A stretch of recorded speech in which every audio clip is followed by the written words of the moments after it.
Hey, so I'm making a video to explain myself. Um, Basically, what happened there in my previous video was, I can't, it's hard to explain. A lot of things kind of started piling up like crazy on me, and, people were being jerks, and I don't know. There's really no proper way to explain why I made that video and why I was gonna do what I was gonna do. Um, I've had a fair share of unbelievable, horrible luck. Um, I'm not gonna get into a lot of it because I'm just gonna get criticized. Obviously, that's what YouTube likes to do, right? It likes to criticize you as a person, and it likes to make you feel like shit, and people like to tell you to kill yourself. So I'm gonna take the other option, and I'm just not going to explain myself. I'm just going to apologize to everybody who was worried. For the record, I was gonna do it. I did have a friend call 911, and they tracked me down, and they kind of talked me out of it. There's not really much the system can do for me because I'm an adult. They do a lot more for kids, and they don't really do much for them anyways. But there's not really much the system can do for me because I've been in the system since I must have been 5 when I saw like a counselor for the first time. But it's pretty pathetic what shit we have in place right now for people like me, people who are struggling with day-to-day living, and people who are contemplating suicide on a regular basis. There's a lot of suicides lately, an alarming amount of suicide. And you look at the video I posted, and you look at some of the things people said, and then you kind of start to realize that human life has lost its value to a lot of people. I had more than my fair share of people telling me to go through with it, you know? Which kind of empowers me in a way because I know that I'm better than them. I would have never told a person, kick them when they're down, and encourage them to take their own life. I don't see, to me that's completely psychotic, and people that go out of their way to troll videos and encourage other people to die, I think that's more than disturbing on many levels, and it makes me feel a lot better about myself. So thank you to those people who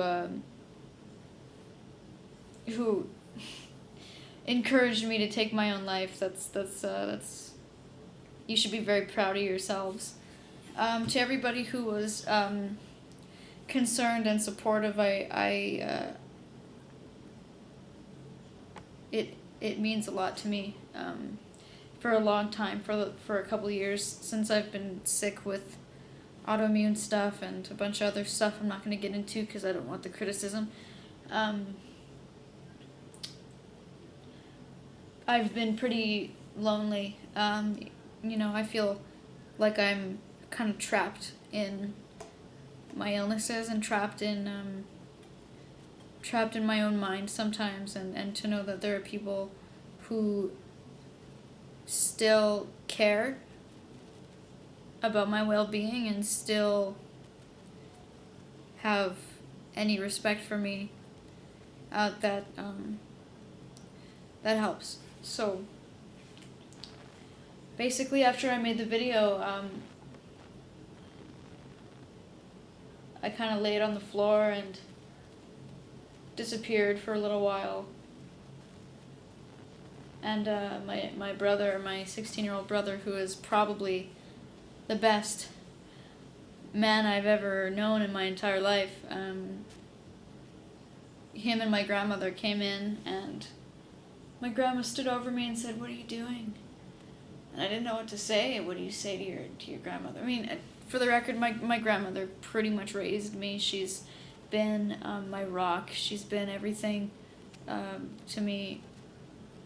And she's been everything to my siblings, and she's gone to the ends of the earth for us. So, you know, when she's sad, it hurts, and it kind of puts things into perspective. When I saw her face, I started to think clearer.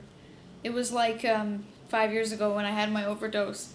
She came in and she held my hand and she cried and she said, "Why are you doing this?"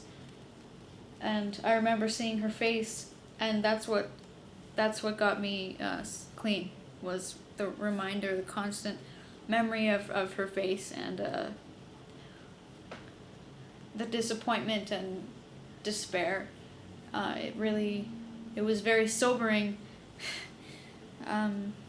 Anyways, so I didn't get taken away to the hospital because there just isn't any room for me.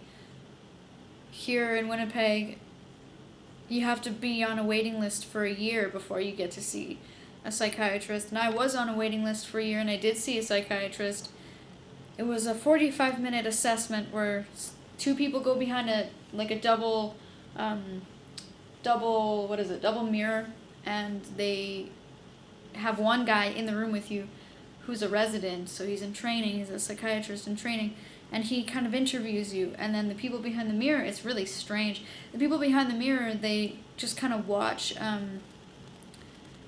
and take notes, I guess. And then after the 45 minutes, they come in and they tell you what they think about you and what they think is wrong with you and what you need to do about it.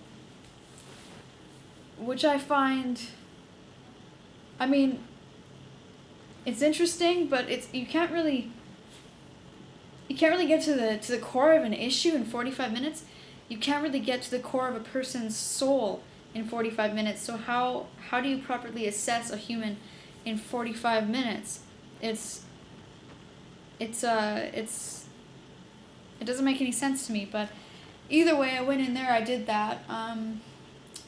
They came in and told me their diagnosis, and I know what I have, and it's clear what I have. I mean, I have what I have. I have major depressive disorder. I've been diagnosed with borderline personality disorder, panic disorder, this and that disorder. So they suggested medication, and I did try it. Unfortunately, I had a psychotic reaction, which is not uncommon for a person with such a lack of serotonin in their brain. You're going to overload your brain with serotonin, and you're not going to feel very good. So I couldn't keep that medication. I couldn't stay on it. I had to, essentially I dumped it down the toilet because I just lost it. I couldn't do it. So I'm in a bind. I'm in a pickle. There are resources, but a lot of the resources are reserved for certain types of people, and I'm not one of those certain types of people. In Canada, Aboriginal people get a lot of they get a lot of, I want to say benefits, but it doesn't benefit them, because I mean it's hard to explain, but they're treated differently than I'm not Aboriginal. I'm tanned. I'm German. I'm Trinidadian, but I'm a second generation immigrant. I'm hardly Canadian, so there's a lot of slots reserved for those people, and instead of really preventing them from getting to the point where they need to utilize those services, they just take what they're given, and nobody else really gets anything. So it makes me feel very disappointed in my government. I am very disappointed in my government, but that's a topic for another day. I just want to explain to you that I have sought help. I have called, crisis lines. I have went on chat rooms, but what can you really do for a person who can't even really leave their house? I don't really leave my house. I have a panic disorder. If any of you people know what a panic disorder really truly is, I mean, a lot of people say, oh, I'm panicking, but no, you're not, sorry, you're not panicking. A panic attack is when, I mean, a million things happen during a panic attack. Your heart rate goes up, you get dizzy, vertigo, you might pass out, hyperventilation, just sheer terror. It's the same feeling you get if you're on an airplane that's about to crash, or if a person is holding a gun to your head. The same chemicals are released, and your body reacts in that same manner, and it's not fun, and you feel like you're having a heart attack, you feel like you're having a stroke. It's not just about feeling panicky, it's about going into a state of mind where you feel as if you are about to die. And I get that a lot. I get that daily. I'm on medication for that, but it sedates the hell out of me, and I'm a zombie half the time, but I do what I have to do, but I feel like I kind of went all over the place in this video, and that's sort of how I am as a person. So, you know, a lot of good things came from what happened. Some family members reached out to me, some people that I thought I had lost, like my Uncle Vern, who is probably one of the sweetest men one of the sweetest guys I know, and you know, we had some differences, and just a lack of understanding, a lack of education, I'm sure, but you know, he surprised me, and he made me understand that he isn't the enemy, and I should probably talk to him a lot more than I do, respect him a lot more than I did, and I do respect him a lot more than I did. So, Uncle Vern, if you're watching, I really appreciate your comments a lot. I've got myself quite busy. I have my hands full. I don't know if you can see, but I have here, I'll show you, okay? Let me just put this one down. Now, if any of you know where I live, don't come steal my shit. I've got tons and tons and tons of vintage and non-vintage and whatever guitars right now, because I kind of went on a bit of a, well, I bought an estate, basically. I bought a guy's collection. I got a good deal on it, so I've got a lot of work. I'm going to fix them all up, and they're going to look really nice, and some of them play really nicely already. Check this one out. Isn't that really cool? Got a bit of a separation in the neck, but I'm going to fix it. So if anybody ever wants to come over and jam with me or help me fix these instruments, I would appreciate it, because that's probably going to be my life for the next year. I'm also selling a couple guitars. I have a couple Epiphone Les Pauls, only a year or two old. They're in really great shape. I'll show you one right now. It's a custom. I have a Gibson, but I'm keeping that, obviously. But this custom, this Epiphone Les Paul custom, actually sounds as good as my Gibson, so if anybody's looking for any guitars, you know where to find them. Although I'm not selling any of the collection, but I do have my personal collection, which I've, you know, had for a few years, that I'm probably gonna get rid of, because I've got all these new vintage guitars that I'm gonna work on. It's gonna be good. So I got stuff to occupy my mind for now. I got people checking up on me constantly, which is, it's okay. My dog Frank, come here, come on. You can meet Frank. Yeah, look it. Say hello.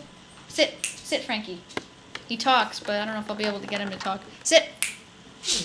Can you say, I love you? Say, close enough. He's like my best friend. Anyways, I'm gonna let you go. I'm sorry this video is really long. If you have 15 minutes, and if you stuck through me throughout this entire video, I commend you for that. And thanks for the support. And I'm gonna keep on keeping on. It's gonna be a struggle, and it's always been a struggle, but I'm gonna keep doing it. And I'm gonna leave you on this note. If you don't have anything nice to say to me, just don't say anything at all. I mean, it's the oldest rule in the book, but listen to it. Okay, take care.